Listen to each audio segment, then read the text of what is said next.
এবার ভাতিজার সম্মুখে ঘোষণা প্রদান করে দে, রে আব্দুল্লাহ, রে আব্দুল উজ্জা,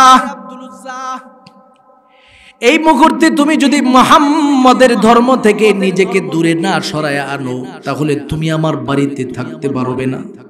মুমিন, অত্যাচার কিন্তু শুরু হয়ে গেছে।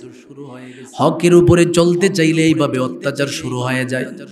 এরে মুমিন আল্লাহর বান্দাদের দলেরা, আব্দুল উজ্জা এবার ডেকে ডেকে বলেন, চাচা, যেহেতু সত্য চিনছি, সত্য বুঝেছি, যদি বাড়ি ছেড়ে চলে যেতে হয় তারপরেও দিলের ভিতরে কোনো কষ্ট নাই, দিলের ভিতরে কোনো চিন্তা নাই। এবার চাচা বলেন, একটা মুহূর্তের জন্য তুমি আমার বাড়িতে থাকতে পারবে না।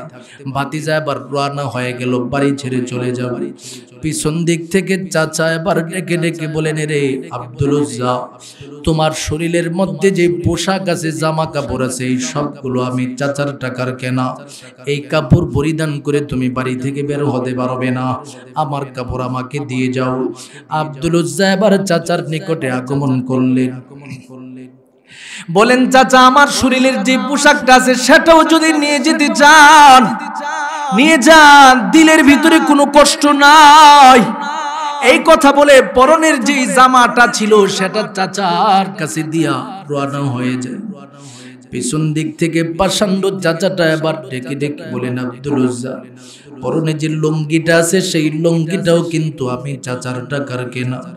এই কাপড়টা পরিধান করে তুমি আমার বাড়ি থেকে চলে যাবে, কখনো হতে পারে না। আমার লুঙ্গি আমার কাছে ফেরত দিয়ে যাও। আব্দুল উজ্জা এবার চাচার দিকে তাকায় চোখের পানিগুলো টপ টপ করে ছেড়ে দেয়। কান্না ভরা কণ্ঠ নিয়া ডেকে ডেকে বলেন, চাচা গো, এতক্ষণ পর্যন্ত আমার নবীর উপরে ঈমান আনার কারণে আপনি আমাকে বাড়ি থেকে বের করে দিয়েছেন। আপনার ফরমান মোতাবেক আমি বাড়ি থেকে যাওয়ার জন্য প্রস্তুত হয়ে গেলাম। আপনি আমার জামাটা নিয়ে গেছেন, তাতে আমার দিলের ভিতরে কোনো কষ্ট নাই। ও চাচা, আমি তো যুবক মানুষ, আমার শরীরের মধ্যে যে লুঙ্গিটা সেটা যদি আপনি নিয়ে যান, আমি কার কাছে যাব? মানুষদের সামনে আমি কিভাবে উলঙ্গ অবস্থায় হাঁটবো? এর দানসর এলাকার আল্লাহর মহব্বতের বান্দাদের দল। আব্দুল উজ্জার এই কথা শোনার পরেও চাচার দিলটা নরম হয় নাই। এই পাষাণ্ড চাচাটা তার লঙ্গিটার মধ্যে জোরে একটা টান দিয়া ধরিয়া ধাক্কা দিয়া জমিনের মধ্যে ফালাইয়া দেয়। হাতের মধ্যে চাবুক নিয়ে আমার নবীর মহব্বতের সাহাবীর উপরে আঘাতের উপরে আঘাত। আমার নবীর সাহাবী চোখের পানি ছেড়ে দিয়া কান্দি আর ডেকে ডেকে বলে, চাচা গো, আজকে পর্যন্ত আপনি আমার শরীরে কখনো আঘাত করেন নাই, একটা থাপ্পড়ও দেন নাই। আজ থেকে কতদিন হয়ে গেল এই দুনিয়া থেকে আমার মাও চলে গেল, আমার বাবাও চলে গেল। আমি এতিম ভাতিজাটাকে দেখে দেখে আপনি জীবন পরিচালনা করাইছি। ও চাচার শরীরে আঘাত করিয়েন না, সহ্য করতে পারি না। পাষাণ্ড চাচাটা দিলটা নরম হয় নাই, ডেকে ডেকে বলে, রে আব্দুল উজ্জা, জবাব দাও, মুহাম্মদের ধর্ম তুমি ত্যাগ করো বা কিনা, না হয়তো তোমাকে আঘাত করতে করতে দুনিয়া থেকে বিদায় করে দিব। আব্দুল উজ্জা এবার ডেকে ডেকে বলেন, চাচা গো, যদি আপনি আমাকে দুনিয়া থেকে বিদায় করে দেন, শরীর থেকে যদি রক্তাক্ত করে আপনি আমার প্রতিটা অঙ্গ প্রত্যঙ্গ আলাদা করে দেন, সব মেনে নিতে আমি প্রস্তুত, কিন্তু আমি তাওহীদের বাক্য জবান থেকে দূরে সরাতে পারবো না। আমার নবীর উপরে ঈমান আনলাম, ও চাচা যতই চেষ্টা করেন কোনো লাভ হবে না। শেষ পর্যন্ত উলঙ্গ বানায় আমার নবী সাহাবীকে বাড়ি থেকে ঘাট ধাক্কা দিয়ে পাঠায় দেন।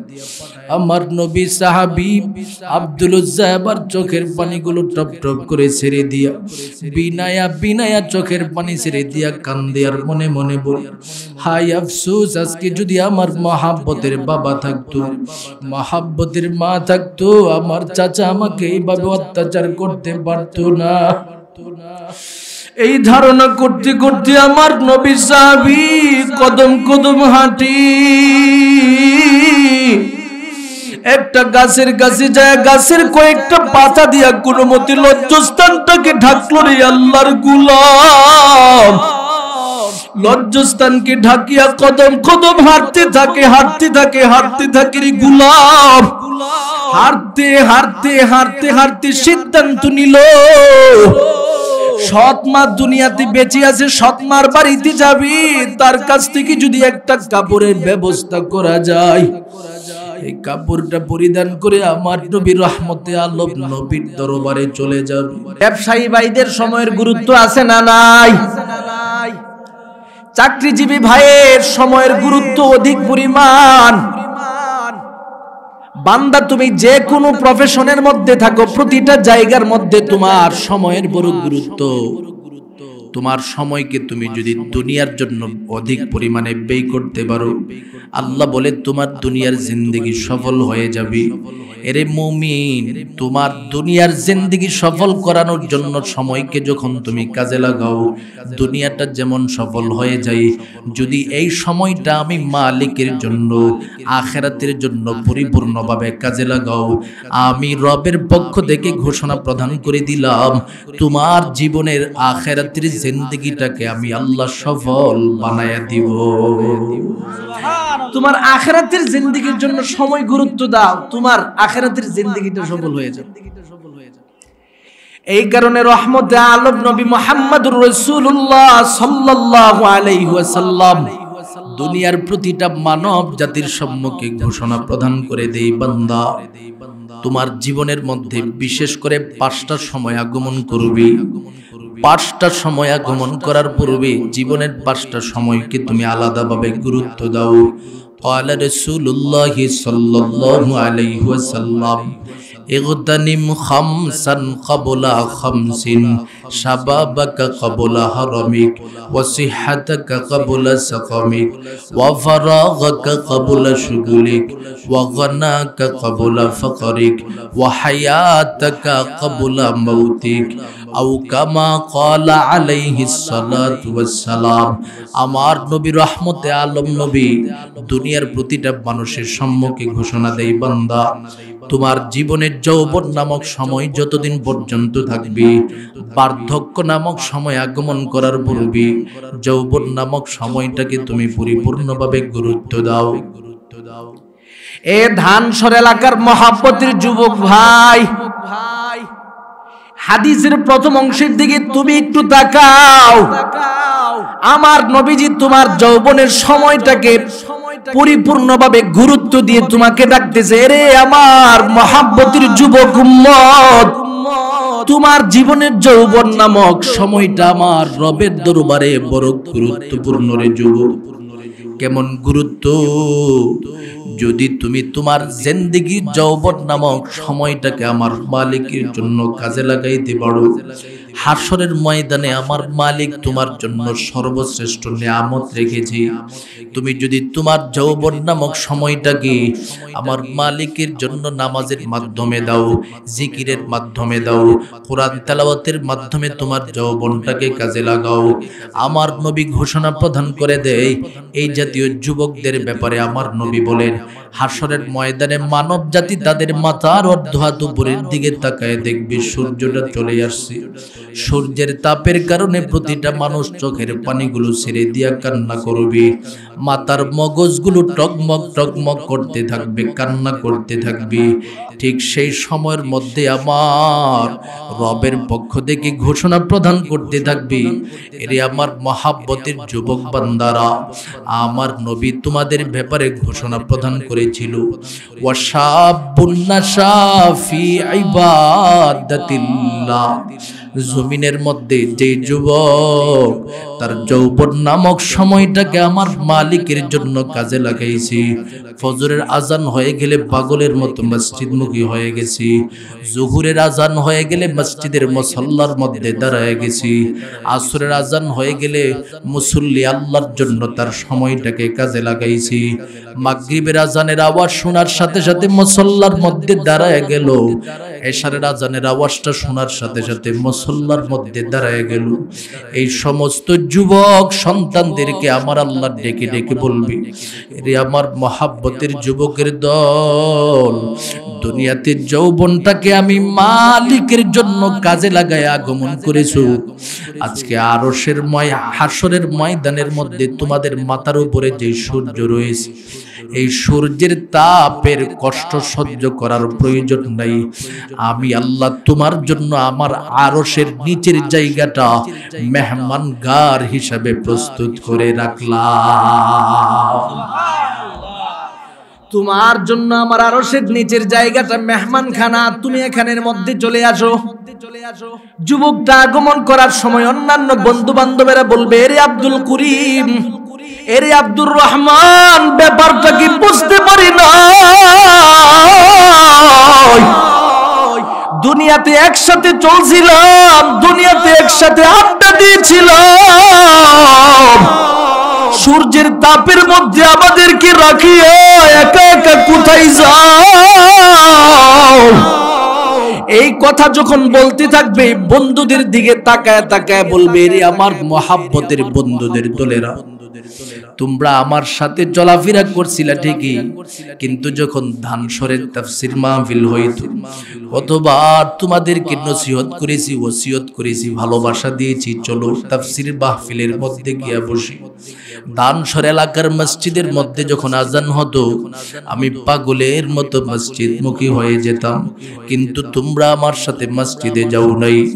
আমার গালে দাড়ি রেখেছিলাম, তোমাদেরকে বলেছিলাম নবীর সুন্নতকে অনুসরণ করতে যায়, আমার মতো তোমরাও গালে দাড়ি রাখো। নিজেরা তো দাড়ি রাখো নাই, বরং আমাকে নিয়ে ঠাট্টা করেছো, আমাকে নিয়ে মস্কারি করেছো। এরে আমার বন্ধুদের দল, তোমাদের সাথে চলাফেরা হয়েছে ঠিকই, কিন্তু তোমরা আমার মতো জীবন পরিচালনা করো নাই, তাফসীর মাহফিলে যাও নাই, নামাজমুখী হও নাই, তেলাওয়াত মুখী হও নাই, জিকির মুখী হও নাই। আজকে এই দিবসে আমাকে আমার রব দুনিয়ার যৌবনকালটাকে সুন্দরভাবে সাজানোর কারণে আমার মালিক আরশের নিচের জায়গাটা আমার জন্য প্রস্তুত করে দিছে।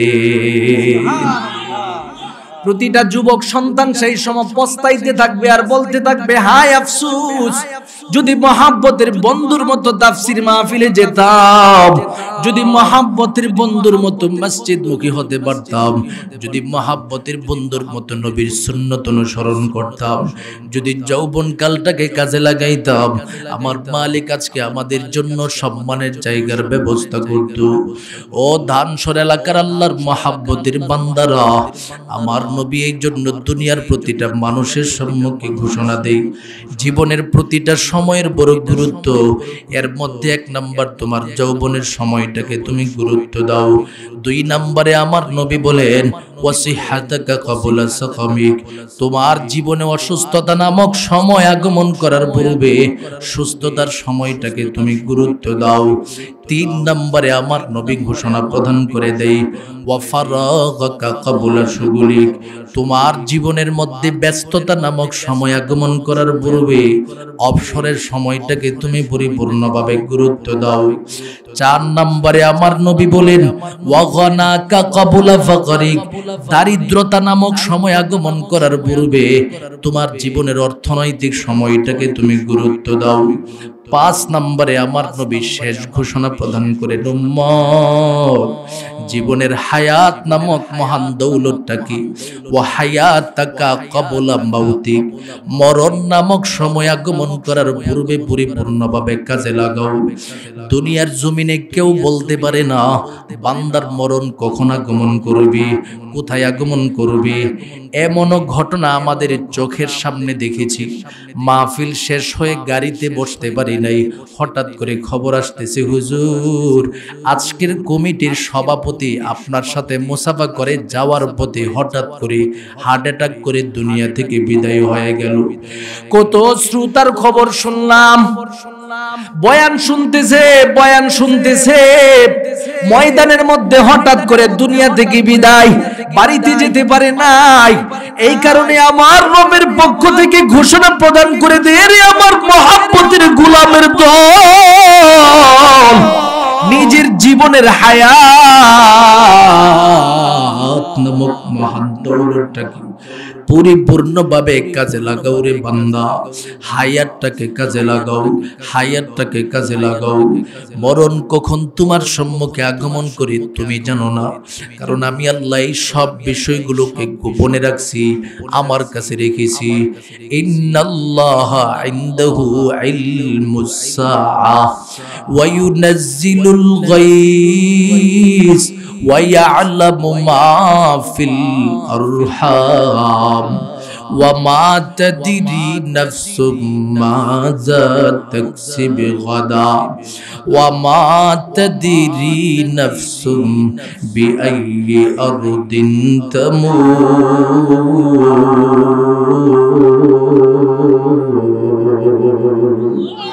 রবের পক্ষ থেকে ধানসর এলাকার প্রতিটা মানুষের সম্মুখে ঘোষণা প্রদান করে দেই, বান্দা আমি রবের নিকটে 5 বিষয়ের ইলম নির্ধারণ করে নিলাম। 1 নম্বরে কিয়ামত কখন হবে সে ইলম পৃথিবীর জমিনে কোন নবী ওলি গাউস কুতুব কাউকে দেই নাই। 2 নম্বর আমি আল্লাহর কাছে আরেকটা ইলম নিলাম, সেটা হলো দুনিয়ার জমিনে বৃষ্টি কখন কোথায় আগমন করবে এই খবর কাউকে দেই নাই। 3 নম্বরে আমি রবের পক্ষ থেকে তোমাদের সম্মুখে আরেকটা খবর গোপন রাখলাম, মায়ের পেটে ছেলে নাকি মেয়ে সন্তান আছে, আল্ট্রাসাউন্ড করে ততক্ষণ পর্যন্ত তুমি জানবে না যতক্ষণ পরিপূর্ণ না হবে। পরিপূর্ণ হওয়ার আগ পর্যন্ত আমি আল্লাহ পাক কারোর জন্য সেটাকে প্রকাশ করি নাই, এটা আমি রবের কাছে নির্ধারণ করে রাখলাম। 4 নম্বরে আরেকটা বিষয় তোমরা জানো না, ওয়া মা তাদরি নাফসুম মাযা তাকসিবু গাদা, আগামীকাল বান্দা তুমি কি করবা সেই খবর আমি আল্লাহ তোমাকে দেই নাই। 5 নম্বরে আল্লাহ শেষ কথা বলেন, ওয়া মা তাদরি নাফসুম বিআইয়ি আরদিন তামুত। এরে আমার মহব্বতের বান্দাদের দল, আমি রবের পক্ষ থেকে তোমাদেরকে তোমরা কখন কোথায় কোন জায়গায় মৃত্যুবরণ করবা এই মরণের খবর আমি আল্লাহ তোমাদের কাউরে দান করি নাই। আজকে তাফসীরের মাহফিলে বসা আছো, সেখানেও আমার মালাকুল মউত তোমাদের সম্মুখে আগমন করতে পারে।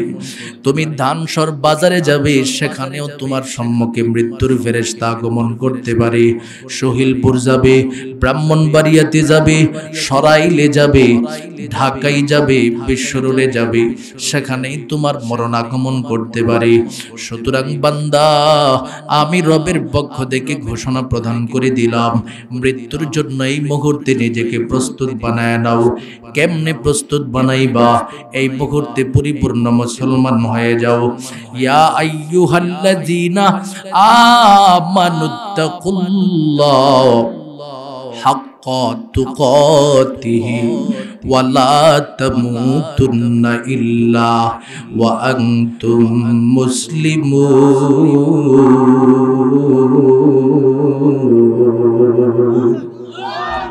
আমার রবের পক্ষ থেকে বান্দাকে বলে তুমি এই মুহূর্তে মুত্তাকি হয়ে যাও। ও বান্দা, তুমি কেমনে মুত্তাকি হইবা? এই মুহূর্তে তুমি মৃত্যু আগমন করার আগে পরিপূর্ণ মুসলমান হয়ে যাও। তুমি বান্দা জানো না তোমার মরণ কখন কোন জায়গায় আগমন করবে, এখানেও আসতে পারে, এখানেই তুমি মুসলমান হয়ে যাও। 3 দিনের তাফসীর মাহফিল তুমি এই বছর পাইছো রে গোলাম, আগামী বছর নাও পাইতে পারো। সুতরাং পরিপূর্ণভাবে এই মাহফিল থেকে পরিপূর্ণ তওবা করে আমার রবের কাছে পরিপূর্ণ মুত্তাকি হয়ে যাবে, মৃত্যুর জন্য প্রস্তুত হয়ে যাবে। এরে মুমিন, আজ পর্যন্ত 27টা বছর পর্যন্ত এলাকার মধ্যে তাফসীর মাহফিল হচ্ছে। গত বছর তাফসীরের মাহফিল হয়েছে, এর আগের বছর তাফসীর মাহফিল হয়েছে, এর আগের বছর তাফসীরের মাহফিল হয়েছে। প্রতিটা মানুষ সেখানের মধ্যে উপস্থিত হয়। আপনি একটু হিসাব করে দেখেন, দেখেন গত বছরের আল্লাহর কত মহাব্বতের বান্দা ছিল, যারা আজকে ডানে বামে সামনে পিছনে নাই। আপনার সাথে বসে বসে কত মানুষ বয়ান শ্রবণ করেছে, আজকে এই মানুষগুলো কবরের মধ্যে পড়ে আছে। আপনি আজকে বসে বসে বয়ান শ্রবণ করতেছেন। আপনার বাবাও 27 বছর যাবৎ বয়ান শুনেছে, আপনার দাদাও বয়ান শুনেছে, আজকে তারা কবরের মধ্যে, অথচ আপনি সন্তান ময়দানের মধ্যে বসা আছে। এই কারণে আল্লাহ বলে, বান্দা তুমিও জানো না রে গোলাম, তুমি জানো না তোমার মরণ হঠাৎ করে দুনিয়াতে এই মুহূর্তে আগমন করতে পারে। কোথাও গিয়ে পালানোর কোনো পথ নাই। আইনা মা তাকুনু ইউদরিকুমুল মাউত ওয়ালাউ কুনতুম ফি বুরুজিম মুশাইয়াদা। মরণ থেকে যতই পালাও, মরণ তোমায় লইবে ঘিরি।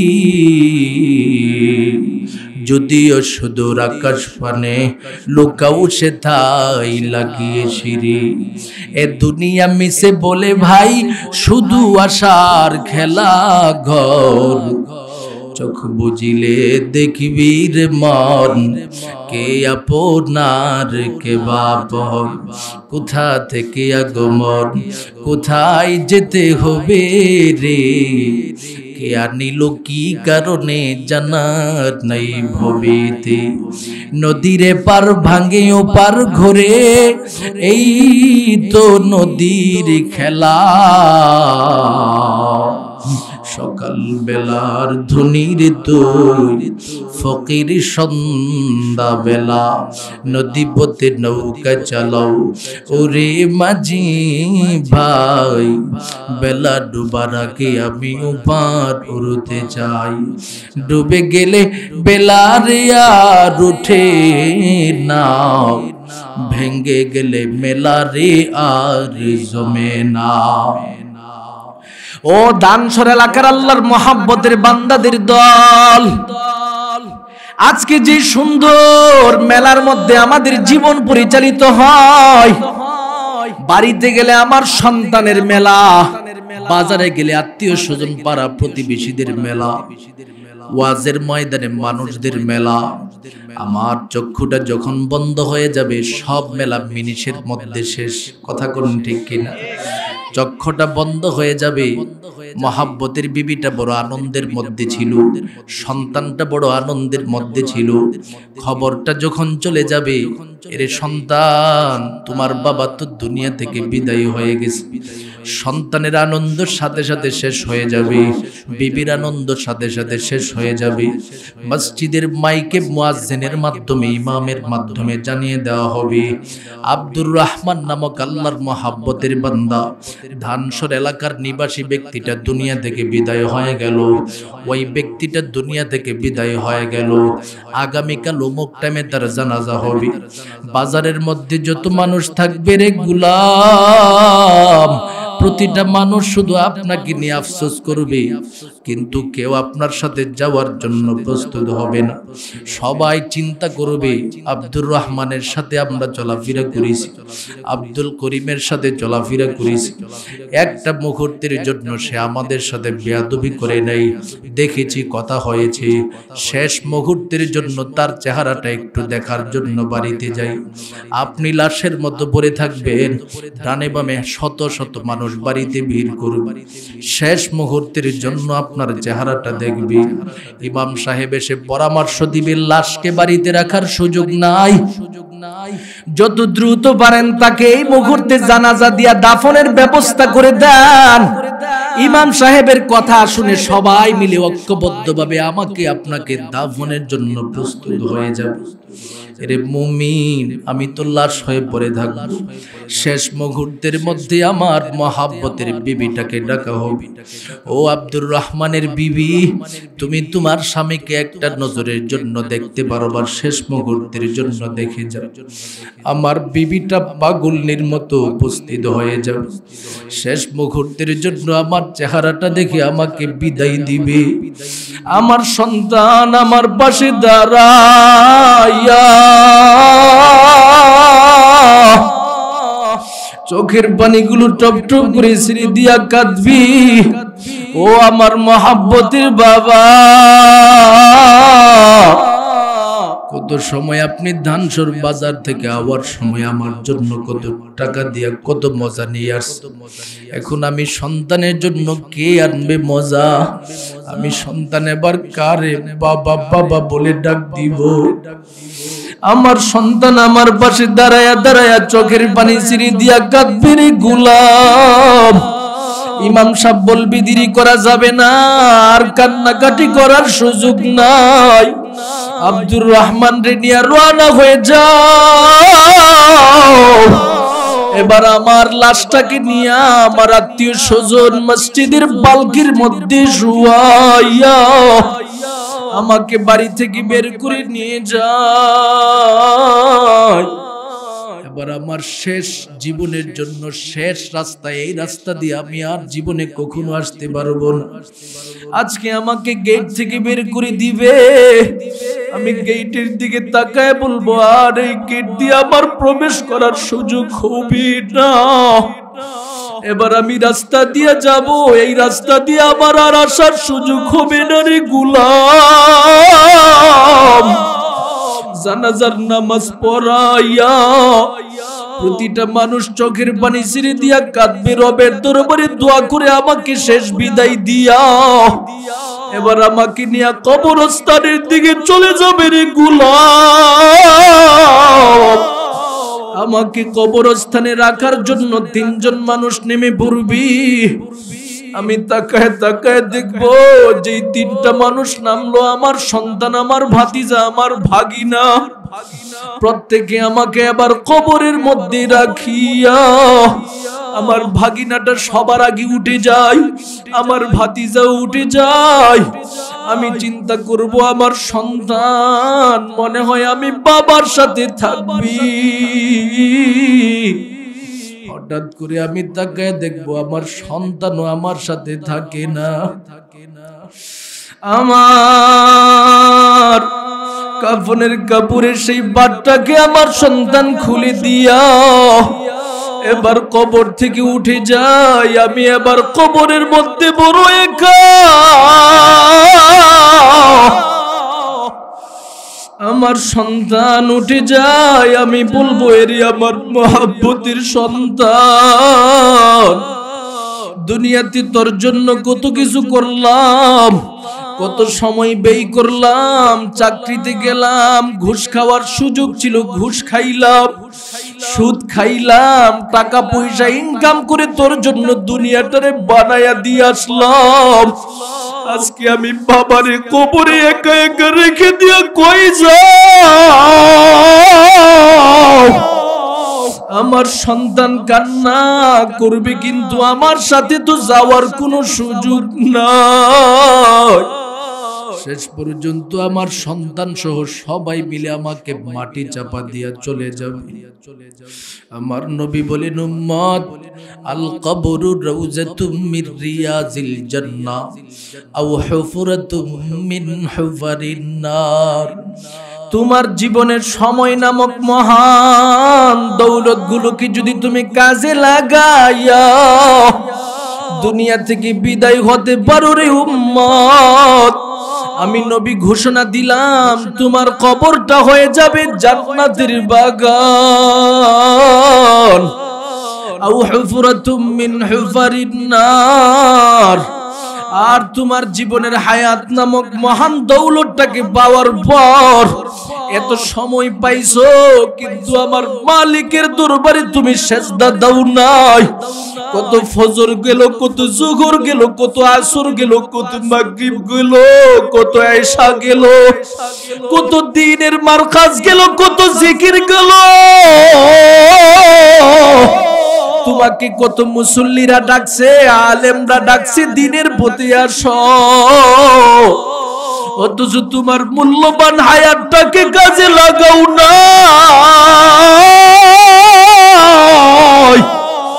এরে উম্মত, আজকে তোমার অবস্থা কেমন হবে শুনে নাও।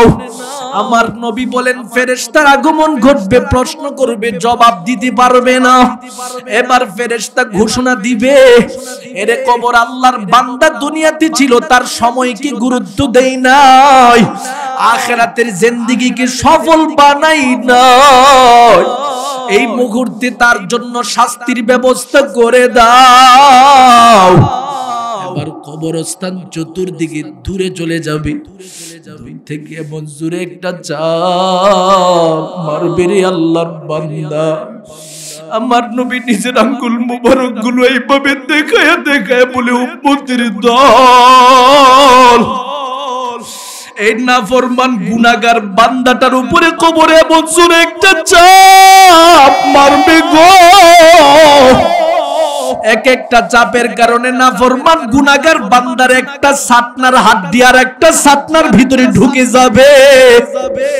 নাফরমান বান্দা চিৎকার দিবে আর বলবে, ওগো দয়ার আল্লাহ,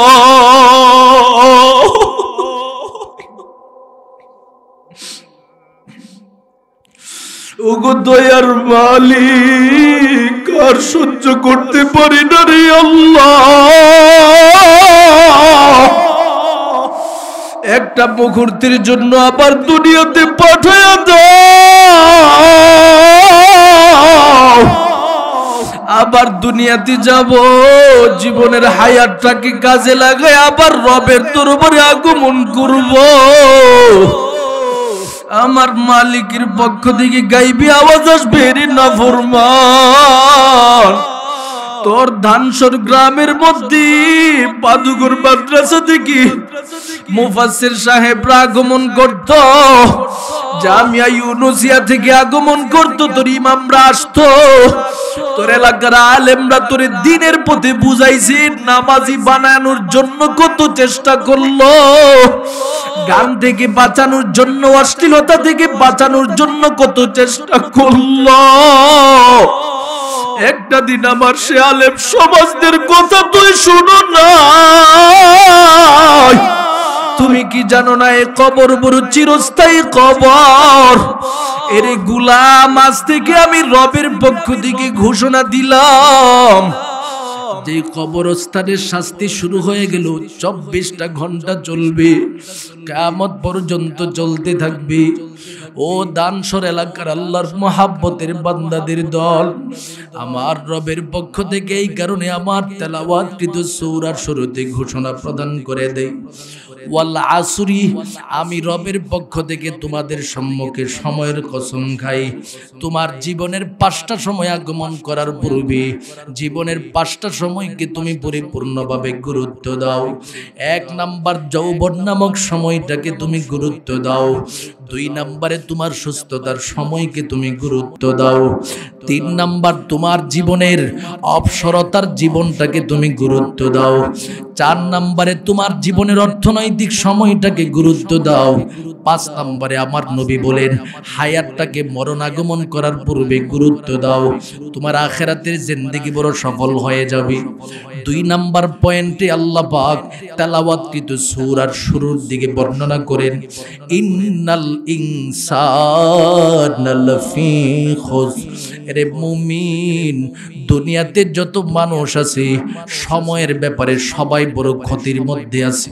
আমার আল্লাহ পাক এইভাবে ধ্বংসের ঘোষণা দিয়া কঠোর ভাষায় একটা ধমকি প্রদান করে মানুষদের সম্মুখে 3 নাম্বার পয়েন্টে বর্ণনা করে, বান্দা তুমি যদি তোমার জীবনটাকে ধ্বংস থেকে বাঁচাতে চাও, তুমি যদি তোমার জীবনটাকে ক্ষতি থেকে বাঁচাতে চাও, আমি রবের পক্ষ থেকে বড় মায়া ভরা আওয়াজে তোমাদের সম্মুখে 4টা কর্মসূচি প্রদান করতেছি। যদি তোমার জীবনটাকে 4 কর্মসূচির ভিত্তিতে পরিচালনা করতে পারো, আমি রবের পক্ষ থেকে ঘোষণা প্রদান করে দিলাম, তোমার দুনিয়া আখিরাতের জীবনটাকে আমি আল্লাহ পাক ধ্বংস থেকে রক্ষা করে সফলতার জীবনের ভিতরে ঢুকাইয়া দিব। সুবহানাল্লাহ, জবানটা খুলে বলুন আল্লাহু আকবার। তাহলে ধ্বংস থেকে বাঁচার জন্য আমার তেলাওয়াতকৃত সূরার শুরুতে কর্মসূচি দিয়েছেন কয়টা? 4টা। মনোযোগের সাথে শুনবেন। 4টা কর্মসূচির উপরে আলোচনা করেই আপনাদের কাছ থেকে বিদায় নেওয়ার চেষ্টা করব। 1 নাম্বার কর্মসূচি আমার আল্লাহ বলেন, আল্লাযীনা আমানু, মুমিন তুমি যদি নিজেকে ধ্বংস থেকে বাঁচাতে যাও, ক্ষতি থেকে বাঁচাতে যাও, তোমার জীবনটাকে ঈমানের ভিতরে ঢুকাও। আল্লাহকে দেখো নাই, পরিপূর্ণভাবে বিশ্বাস করো। ফেরেশতা দেখো নাই, পরিপূর্ণভাবে বিশ্বাস করো। কবর হাসর দেখো নাই, পরিপূর্ণভাবে বিশ্বাস করো। ফেরেশতা দেখো নাই, নবী রাসূল দেখো নাই। ভালো মন্দ যা কিছু হয় সব কিছু রবের পক্ষ থেকে হয়। এই সবগুলোর উপরে তুমি পরিপূর্ণভাবে বিশ্বাস স্থাপন করো। আমার নবী বলেন, এই বিশ্বাসগুলি যখন তোমার মধ্যে থাকবে, তুমি ঈমানওয়ালার জীবনের ভিতরে ঢুকে যাবে। 2 নম্বরে আমার রবের পক্ষ থেকে ঘোষণা প্রদান করে দেই, বান্দা তুমি যদি নিজেকে ক্ষতি থেকে বাঁচাতে চাও, ধ্বংস থেকে বাঁচাতে চাও, তোমার ঈমান নামক মহান দৌলতটাকে ওয়া আমিলুস সলিহাত, নেক আমলের মাধ্যমে পরিপূর্ণভাবে সাজাও। এর বান্দা, ঈমান এবং নেক আমলে তো বড় গুরুত্বপূর্ণ বিষয়। আপনাকে ক্ষতি থেকে তো বাঁচাবে, পাশাপাশি আল্লাহ পাক জান্নাতুল ফেরদাউস নামক নিয়ামত ঈমান এবং আমলকারীদের জন্য প্রস্তুত করে রাখেন। সুবহানাল্লাহ। আমার কথা না, আমার রবের পক্ষ থেকে বলতেছি। আল্লাহ বলেন, ইন্নাল্লাযীনা আমানু ওয়া আমিলুস সলিহাত কানাত লাহুম জান্নাতুল ফিরদাউসি নুজুলা খালিদিনা ফিহা লা ইয়াবগুনা আনহা হিওয়ালা। এরে মুমিন, আমার রবের পক্ষ থেকে বলে, বান্দা ঈমানটাকে যদি সাজাতে পারো, নেক আমলটাকে যদি তুমি পরিপূর্ণ করতে পারো, আমি রবের পক্ষ থেকে ঘোষণা প্রদান করে দিলাম, কানাত লাহুম জান্নাতুল ফিরদাউসি নুজুলা, তোমার জন্য আমি আল্লাহ জান্নাতুল ফিরদাউস নির্ধারণ করব। আর এটা এমন একটা জায়গা যেখানের মধ্যে 1 দিন 2 দিন থাকবে না, খালিদিনা ফিহা, চিরস্থায়ী বসবাস করবে। লা ইয়াবগুনা আনহা হিওয়ালা, সেখান থেকে একটা মুহূর্তের জন্য কোনো প্রয়োজনীয় তোমার বের হওয়ার প্রয়োজন নাই। সুবহানাল্লাহ। চিরস্থায়ীভাবে তুমি যদি জান্নাতে মুমিনের ভিতরে ঢুকতে চাও, ঈমান আমলের বিকল্প নাই। তাই আমি আল্লাহ বললাম, জীবনটাকে যদি তুমি ধ্বংস থেকে বাঁচাতে চাও, 1 ঈমানের গুণে গুণান্বিত হও, 2 আমলে সালেহাতের জিন্দেগি অন্বেষণ করো, 3 নম্বরে আল্লাহ বলে, বান্দা শুধু ঈমান আমল নিজের মধ্যে রাখলে হবে না, ওয়াতাওয়াসাউ বিল হক, তুমি যতটুকু ঈমানওয়ালা হয়েছো, আমলওয়ালা হয়েছো, দানসর এলাকার আশেপাশে তুমি ঘুরে ঘুরে দেখবা কত মানুষ তোমার মতো ঈমান আমলওয়ালা হতে পারে নাই। তাদের আশেপাশে যাইবা, দাওয়াত দিবা, দ্বীনের দাওয়াত, সত্যের দাওয়াত প্রচার প্রসার করতে থাকবা। তার মাধ্যমে আমি আল্লাহ পাক তোমাকে ধ্বংস থেকে রক্ষা করব। সুবহানাল্লাহ। এই আয়াতের মাধ্যমে কি বুঝলেন?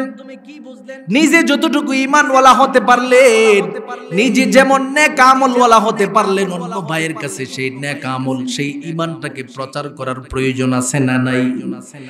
এটা প্রচার করতে হবে। সামনের আলোচনাটা বলতে যাই আমরা একটু সুযোগ করে দিতে হবে। পিছনের জায়গা হচ্ছে না মনে হচ্ছে। আপনারা যদি একটু মহাব্বতের সাথে নবীর ইশক আর মহাব্বত নিয়া জিকিরের সাথে সামনের দিকে আসবেন। লা ইলাহা ইল্লাল্লাহ, লা ইলাহা ইল্লাল্লাহ, লা ইলাহা, মহাব্বতের সাথে, মহাব্বতের সাথে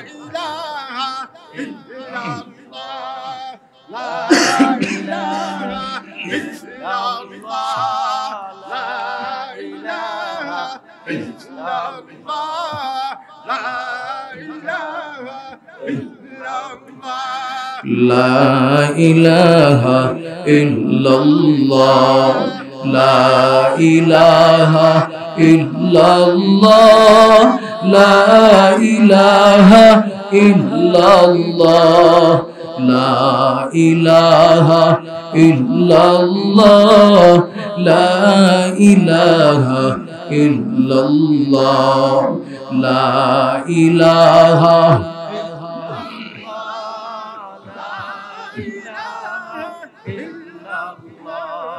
লা ইলাহা ইল্লাল্লাহু মুহাম্মাদুর রাসূলুল্লাহ সাল্লাল্লাহু আলাইহি ওয়াসাল্লাম। ও ধানসর এলাকার আল্লাহর মহাব্বতের বান্দারা, মনোযোগের সাথে আমার কথাগুলো শ্রবণ করতে থাকেন। এক নম্বরে আমার রবের পক্ষ থেকে ঘোষণা প্রদান করা হয়, বান্দা তুমি তোমার ঈমানটাকে সাজাও, ওয়া আমিলুস সলিহাত, নেক আমলটাকেও পরিপূর্ণ করো। ঈমান এবং নেক আমলের মধ্যে তুমি সীমাবদ্ধ রয়েছো। এবার তোমার জন্য আমি আল্লাহ ঘোষণা দিলাম, যতটুকু ঈমানের উপরে তুমি আছো, যতটুকু নেক আমলের উপরে তুমি আছো, অন্য ভাইকে তুমি সেই ঈমান নেক আমল শিখাও। তুমি যেমন সত্যের উপরে অটল থাকবা, অপর ভাইকে সত্যের দিকে ডাকো। কেন ডাকবা রে আল্লাহর বান্দা?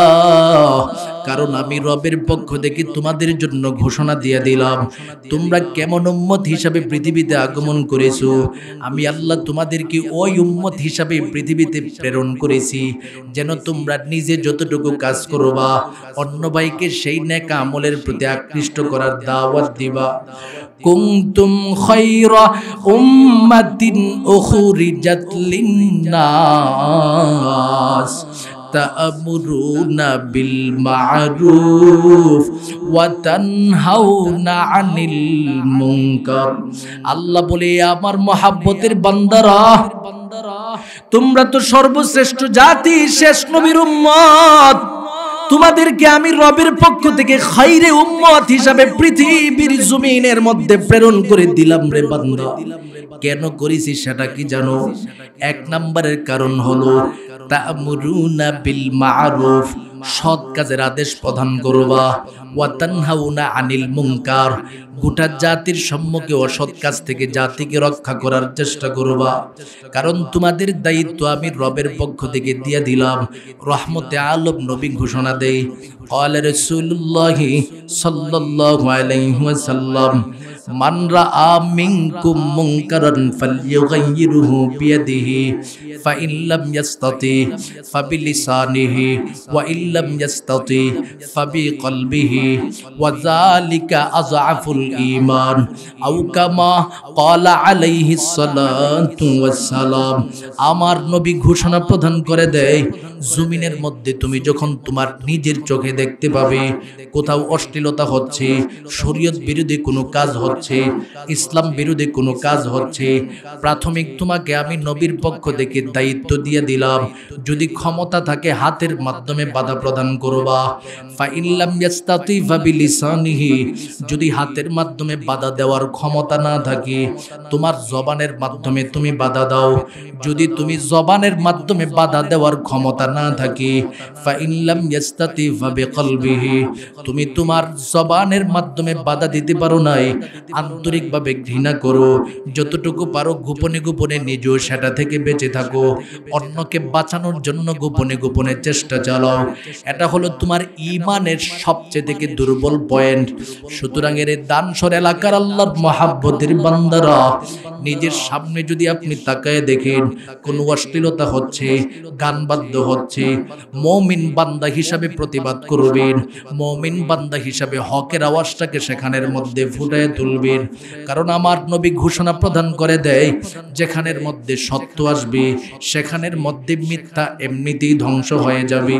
এর আল্লাহর বান্দাদের দলেরা এই সত্যকে অটল রাখার জন্য, নিজেকে সত্যের উপরে অটল রাখার জন্য, অন্য ভাইকে সত্যের দিকে ডাকার জন্য যখন আপনি একের পর এক চেষ্টার পর চেষ্টা চালায় যাবেন, হঠাৎ করে আপনার উপরে অত্যাচার আগমন করতে পারে, নির্যাতন আগমন করতে পারে, জেলের হুমকি আগমন করতে পারে, রিমান্ডের হুমকি আগমন করতে পারে।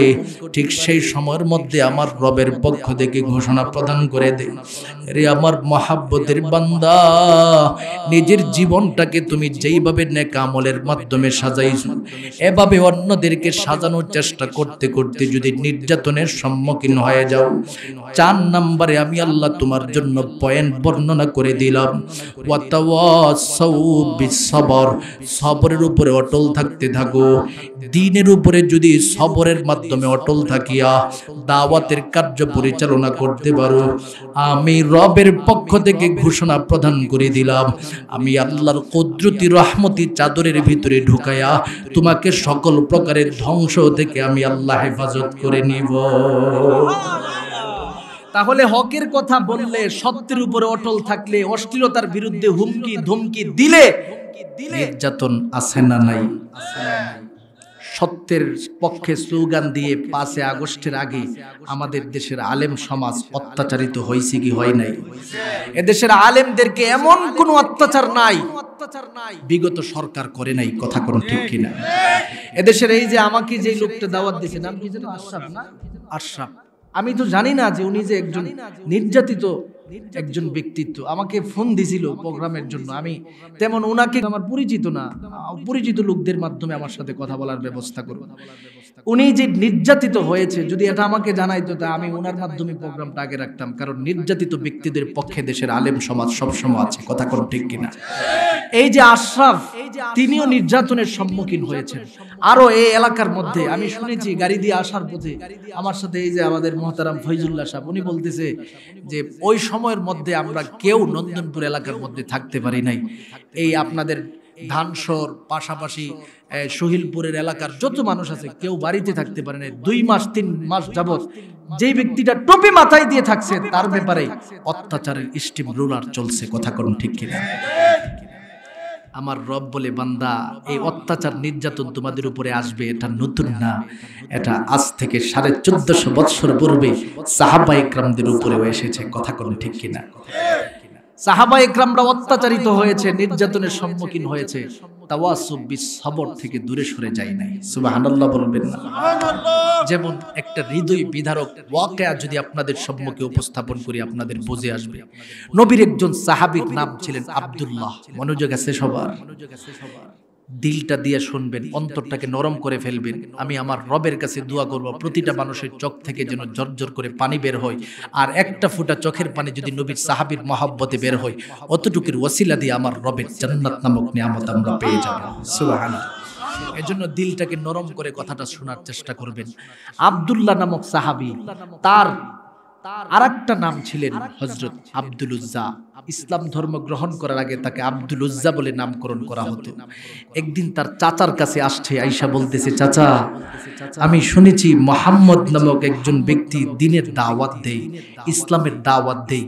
এই ব্যক্তির গল্প আপনার কাছ থেকে শুনতে চাই, ব্যক্তির আখলাকটা কেমন একটু বলেন। চাচাও কিন্তু কাফের, ব্যক্তিটাও কাফের, 2 কাফের মিলে কথা বলতেছে, কথা শুনতেছে। ভাতিজা বলে, আমি মুহাম্মদের ব্যাপারে জানতে চাই, একটু বলেন। চাচা বলে, মুহাম্মদের ব্যাপারে জানতে চাও? আমার পক্ষ থেকে যতটুকু বলতে পারি, মুহাম্মদ জীবনের এতদিন পর্যন্ত আমাদের সাথে চলাফেরা করেছে, কখনো একটা দিন তার জবান থেকে একটা মিথ্যা শব্দ শুনি নাই। সুবহানাল্লাহ। 1 নাম্বার। 2 নম্বরে, মুহাম্মদ এমন একজন ব্যক্তি যার কাছে আমরা সবাই, যদিও সে বিরোধী, কিন্তু আমাদের যত মাল দৌলত আছে সব তার কাছে আমানত রাখি। সুবহানাল্লাহ বলবেন? বড় আমানতদার ব্যক্তি। এবার ভাতিজা বলতেছে, চাচা, মুরব্বী মানুষ আপনি, তাহলে যেই মানুষটা দুনিয়ার বিষয়ে কখনো মিথ্যা কথা বলে নাই, তিনি আখিরাত নিয়ে কখনো মিথ্যা কথা বলতে পারে? আপনি বলেন। চাচা বলে, বলতে পারে না। এরপরে আমরা মানি না। কেন মানেন না? বলে, যদি মানি, আমরা মুরব্বী মানুষ, তাহলে মুহাম্মদকে নেতা মানতে হবে, নেতৃত্ব চলে যাওয়ার ভয়ে তাকে আমরা মানি না। নাউজুবিল্লাহ বলবেন। ভাতিজা বলে, চাচা, তাহলে নেতৃত্বের লোভে পড়ে যদি আপনি মুহাম্মদের সত্য নবী হওয়ার পরেও না মানেন, আমি ঘোষণা প্রদান করে দিচ্ছি, আজ থেকে আমি মুহাম্মদ রাসূলুল্লাহর উপর ঈমান আনলাম, আর এই বিষয়ে নিজে যেমন ঈমান আনছি, আপনাকে দাওয়াত দিচ্ছি, অন্যান্য মানুষদেরকেও এই সত্যের দাওয়াত দিয়ে যাব। সুবহানাল্লাহ। ভয় নাই, টেনশন নাই, চিন্তা নাই, আমি দিয়ে যাব। এবার চাচা তো বড় রাগান্বিত, নেতা মানুষ, ভাতিজা মুসলমান হয়েছে, আশেপাশের মানুষেরা বলবে, তোমার নিজের ভাতিজারই তুমি ঠিক রাখতে পারো নাই, আর তুমি আমাদেরকে আসছো নেতৃত্ব দিতে। এবার ভাতিজার সম্মুখে ঘোষণা প্রদান করে দে, রে আব্দুল্লাহ, রে আব্দুল উজ্জা, এই মুহূর্তে তুমি যদি মুহাম্মদের ধর্ম থেকে নিজেকে দূরে না সরায় আনো, তাহলে তুমি আমার বাড়িতে থাকতে পারবে না। মুমিন, অত্যাচার কিন্তু শুরু হয়ে গেছে। হকের উপরে চলতে চাইলে এইভাবে অত্যাচার শুরু হয়ে যায়। এরে মুমিন আল্লাহর বান্দাদের দলেরা, আব্দুল উজ্জা এবার ডেকে ডেকে বলেন, চাচা যেহেতু সত্য চিনছি, সত্য বুঝেছি, যদি বাড়ি ছেড়ে চলে যেতে হয় তারপরেও দিলের ভিতরে কোনো কষ্ট নাই, দিলের ভিতরে কোনো চিন্তা নাই। এবার চাচা বলেন, একটা মুহূর্তের জন্য তুমি আমার বাড়িতে থাকতে পারবে না। ভাতিজা এবার রওনা হয়ে গেল, বাড়ি ছেড়ে চলে যাবে। পিছন দিক থেকে চাচা এবার ডেকে ডেকে বলেন, রে আব্দুল উজ্জা, তোমার শরীরের মধ্যে যে পোশাক আছে, জামা কাপড় আছে, এই সবগুলো আমি চাচার টাকার কেনা। এই কাপড় পরিধান করে তুমি বাড়ি থেকে বের হতে পারবে না, আমার কাপড় আমাকে দিয়ে যাও। আব্দুল উজ্জা এবার চাচার নিকটে আগমন করলেন, বলেন, চাচা আমার শরীরের যে পোশাকটা আছে সেটাও যদি নিয়ে যেতে চান নিয়ে যান, দিলের ভিতরে কোনো কষ্ট নাই। এই কথা বলে পরনের যে জামাটা ছিল সেটা চাচার কাছে দিয়া রওনা হয়ে যায়। পিছন দিক থেকে পাষাণ্ড চাচাটা এবার ডেকে ডেকে বলেন, আব্দুল উজ্জা, পরনে যে লুঙ্গিটা আছে সেই লুঙ্গিটাও কিন্তু আমি চাচার টাকার কেনা। এই কাপড়টা পরিধান করে তুমি আমার বাড়ি থেকে চলে যাবে, কখনো হতে পারে না। আমার লুঙ্গি আমার কাছে ফেরত দিয়ে যাও। আব্দুল উজ্জা এবার চাচার দিকে তাকায় চোখের পানিগুলো টপ টপ করে ছেড়ে দেয়, কান্না ভরা কণ্ঠ নিয়া ডেকে ডেকে বলেন, চাচা গো, এতক্ষণ পর্যন্ত আমার নবীর উপরে ঈমান আনার কারণে আপনি আমাকে বাড়ি থেকে বের করে দিয়েছেন। আপনার ফরমান মোতাবেক আমি বাড়ি থেকে যাওয়ার জন্য প্রস্তুত হয়ে গেলাম। আপনি আমার জামাটা নিয়ে গেছেন, তাতে আমার দিলের ভিতরে কোনো কষ্ট নাই। ও চাচা, আমি তো যুবক মানুষ, আমার শরীরের মধ্যে যে লুঙ্গিটা আছে সেটা যদি আপনি নিয়ে যান, আমি কার কাছে যাব? মানুষদের সামনে আমি কিভাবে উলঙ্গ অবস্থায় হাঁটবো? এর দানসর এলাকার আল্লাহর মহব্বতের বান্দাদের দল। আব্দুল উজ্জার এই কথা শোনার পরেও চাচার দিলটা নরম হয় নাই। পাষাণ্ড চাচাটা তার লঙ্গিটার মধ্যে জোরে একটা টান দিয়া ধরিয়া ধাক্কা দিয়া জমিনের মধ্যে ফালাইয়া দেয়। হাতের মধ্যে চাবুক নিয়ে আমার নবীর মহব্বতের সাহাবীর উপরে আঘাতের উপরে আঘাত। আমার নবীর সাহাবী চোখের পানি ছেড়ে দিয়া কান্দি আর ডেকে ডেকে বলে, চাচা গো, আজকে পর্যন্ত আপনি আমার শরীরে কখনো আঘাত করেন নাই, একটা থাপ্পড় দেন নাই। আজ থেকে কতদিন হয়ে গেল এই দুনিয়া থেকে আমার মাও চলে গেল, আমার বাবাও চলে গেল। আমি এতিম ভাতিজাটাকে দেখে দেখে আপনি জীবন পরিচালনা করাইছি। ও চাচার শরীরে আঘাত করিয়েন না, সহ্য করতে পারি না। পাষাণ্ড চাচাটা দিলটা নরম হয় নাই, ডেকে ডেকে বলে, রে আব্দুল উজ্জা, জবাব দাও, মুহাম্মাদের ধর্ম তুমি ত্যাগ করো বা কিনা, না হয়তো তোমাকে আঘাত করতে করতে দুনিয়া থেকে বিদায় করে দিব। আব্দুল উজ্জা এবার ডেকে ডেকে বলেন, চাচা গো, যদি আপনি আমাকে দুনিয়া থেকে বিদায় করে দেন, শরীর থেকে যদি রক্তাক্ত করে আপনি আমার প্রতিটা অঙ্গ প্রত্যঙ্গ আলাদা করে দেন, সব মেনে নিতে আমি প্রস্তুত, কিন্তু আমি তাওহীদের বাক্য জবান থেকে দূরে সরাতে পারবো না। আমার নবীর উপরে ঈমান আনলাম, ও চাচা যতই চেষ্টা করেন কোনো লাভ হবে না। শেষ পর্যন্ত উলঙ্গ বানায়া আমার নবী সাহাবীকে বাড়ি থেকে ঘাট ধাক্কা দিয়া পাঠায় দেন। আমার নবী সাহাবী আব্দুল উজ্জা এবার চোখের পানিগুলো টপ টপ করে ছেড়ে দিয়া বিনায়া বিনায়া চোখের পানি ছেড়ে দিয়া কান্দে আর মনে মনে বলে, হাই আফসোস, আজকে যদি আমার মহাব্বতের বাবা থাকতো, মহাব্বতের মা থাকতো, আমার চাচা আমাকে এইভাবে অত্যাচার করতে পারতো না। এই ধারণা করতে করতে আমার নবী সাহাবী কদম কদম হাঁটি একটা গাছের কাছে যায়, গাছের কয়েকটা পাতা দিয়া কোনো মতে লজ্জাস্থানটাকে ঢাকলো রে আল্লাহর গোলাম। লজ্জাস্থানকে ঢাকিয়া কদম কদম হাঁটতে থাকে, হাঁটতে থাকে, হাঁটতে থাকে রে গোলাম। হাঁটতে হাঁটতে হাঁটতে হাঁটতে সিদ্ধান্ত নিল, সৎ মা দুনিয়াতে বেঁচে আছে, সৎ মার বাড়িতে যাবি, তার কাছ থেকে যদি একটা কাপড়ের ব্যবস্থা করা যায়, এই কাপড়টা পরিধান করে আমার নবী রহমতে আলম নবীর দরবারে চলে যাবে। আমার নবী সাহাবী আবার বিনায়া বিনায়া চোখের পানি ছেড়ে দিয়া কান্দে।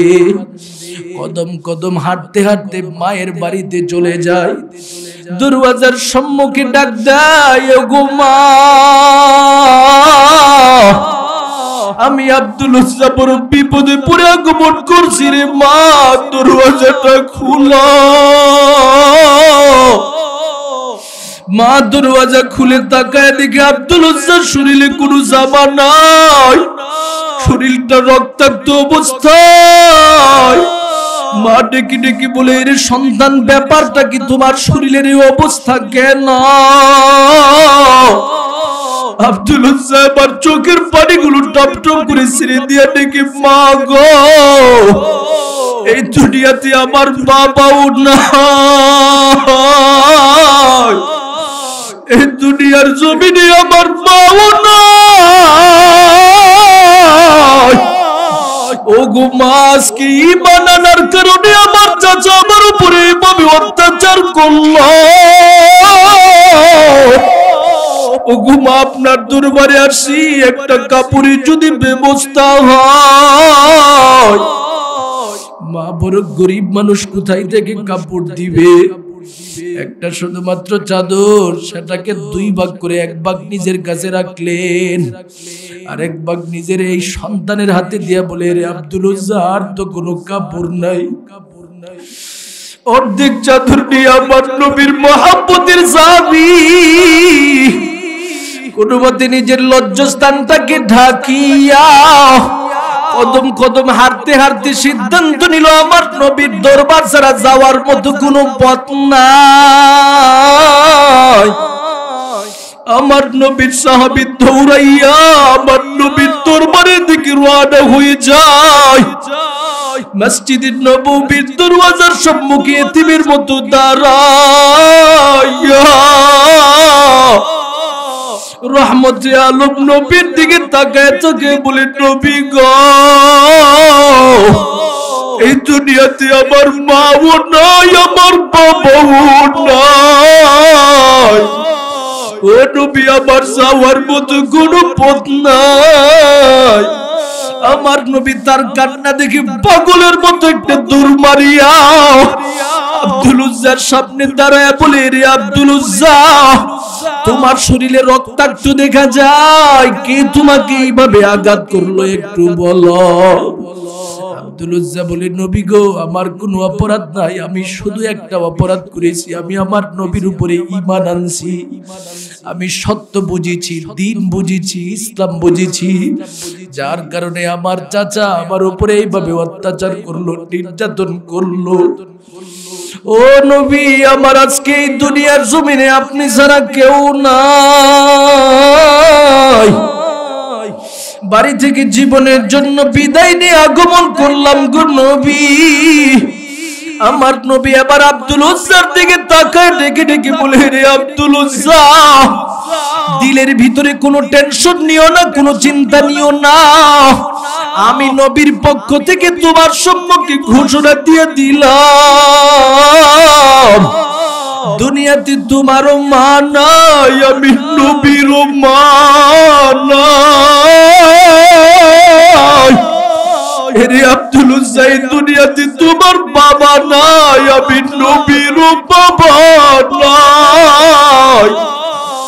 এরে আব্দুল উজ্জা, আমিও নিজের দেশ ছাড়িয়া ঈমানের কারণে, দ্বীন প্রচারের কারণে, সত্যের কারণে নিজের মক্কা নগরী ছেড়ে দিয়া মদিনা নগরীতে আগমন করলাম।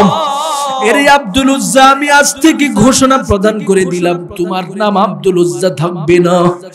আমি নবীর পক্ষ থেকে তোমার নাম আব্দুল্লাহ রেখে দিলাম। সে আব্দুল্লাহ শুধুমাত্র সীমাবদ্ধ রাখি নাই, আমি নবী তোমার সম্মুখে ঘোষণা প্রদান করে দিলাম, যেইভাবে তাওহীদের উপর, ঈমানের উপরে আমি নবীর উপরে বিশ্বাস স্থাপন করি, হককে বুঝিয়া হকের উপরে পরিপূর্ণভাবে সবরের সাথে তুমি থাকতে পারছো, এভাবে যদি নিজের জীবনটাকে তুমি পরিচালনা করতে পারো, আমি নবী ঘোষণা প্রদান করে দিলাম, তুমি তাওয়াসু বিসবরের গুণে গুণান্বিত হয়ে গেলা। আর যার মধ্যে দ্বীনের ব্যাপারে, ঈমানের ব্যাপারে, সত্যের ব্যাপারে সবরের গুণ থাকবে, আল্লাহ পাক এই সমস্ত বান্দাদেরকে সফলতার রাস্তা দেখাবে। কারণ আমার রবের পক্ষ থেকে ঘোষণা, ইয়া আইয়ুহাল্লাযীনা আমানুসবিরু ওয়া সাবিরু ওয়া রাবিতু ওয়াত্তাকুল্লাহ লাআল্লাকুম তুফলিহুন।